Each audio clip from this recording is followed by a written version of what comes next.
Sabi ko na nga ba tama ang hinala ko tungkol sa lalaking yan eh. Manloloko talaga si Johnny at yun ay dahil gusto lang niya ng pera. Yun lang. Babe, wala pa tayong napapatunayan. Kaya let's give Johnny the benefit of the doubt.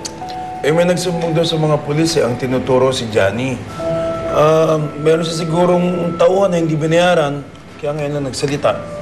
Eh, Mang Carlo, baka may mga kaaway lang siya at sinisiraan siya. Alam mo, tama si Ryan eh. Hindi natin pwede basta husgahan na lang si Johnny ng gano'n. So, attorney, anong dapat natin gawin? Alam niyo lahat, matagal lang sarado tong kaso nito, ha? It will take a complainant to reopen the case again.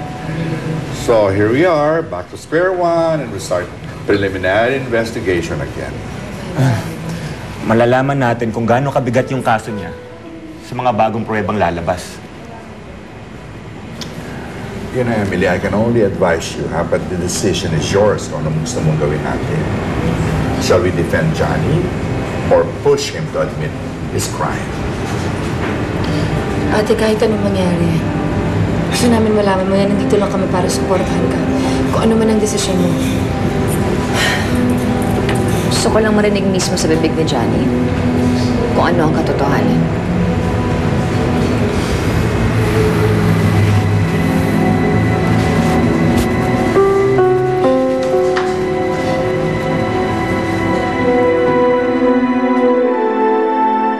Berna, hindi mo kailangan may natawad.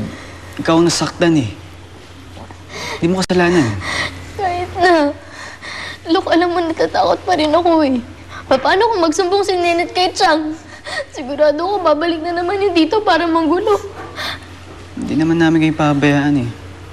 Lalo na sa si mama sa si daddy. Pagtatanggol niya kayo. Huwag ka na mag-alala. Teka nga pala. Nurse Marites, asan po ba si Mommy at Daddy? Hindi pa po ba sila babalik? Naku, ipinagbilin kayo sa akin ng mami nyo. Mamaya pa daw sila uuwi. Karapatan ko manahimik kaya wala kayong makukuha sa akin. Sumama lang ako sa inyo dahil gusto kong patunayan na inosente ako at wala akong kasalanan. Tama kayo, Mr. Velasco. Iginagalang namin ang hindi ninyo pagsasalita. Wala rin naman kaming kapangyarihan na ikulong kayo unless dumaan ang lahat sa korte. Binibigyan lang namin ng linaw yung sumbong na nakarating sa amin.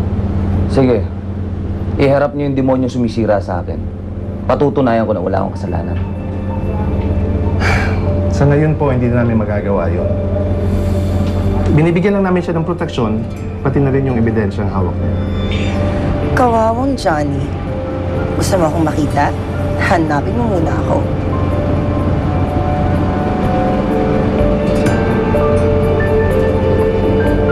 Huwag kang galala. Hindi ka niya nakikita.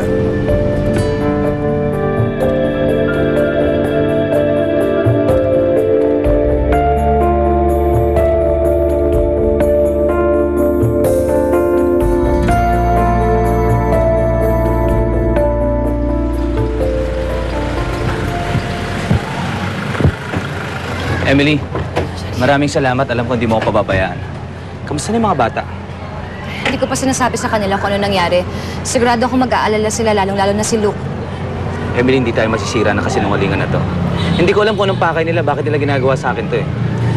Ang mahalaga, Emily, naniniwala ka sa akin. Alam mo, Johnny, hindi ko na alam kung ano o sino papaniwalaan ko. Pinagdadasal ko na darating yung araw na nalalabas na buong katotohanan. Pero alang-alang sa anak natin, hindi kita huhusgahan. Emily, paninindigan ko lahat ng sasabihin ko. Maraming salamat sa suporta mo. Sana nga, Johnny. Patunayan mo sa akin talagang wala kang kasalanan. Anong ibig mo sabihin? Papabukas ko ulit ang kaso. Kung talagang wala kang kasalanan, papatunayan mo to. At gagawin mo to alang-alang sa akin, kay Luke at sa pamilya mo.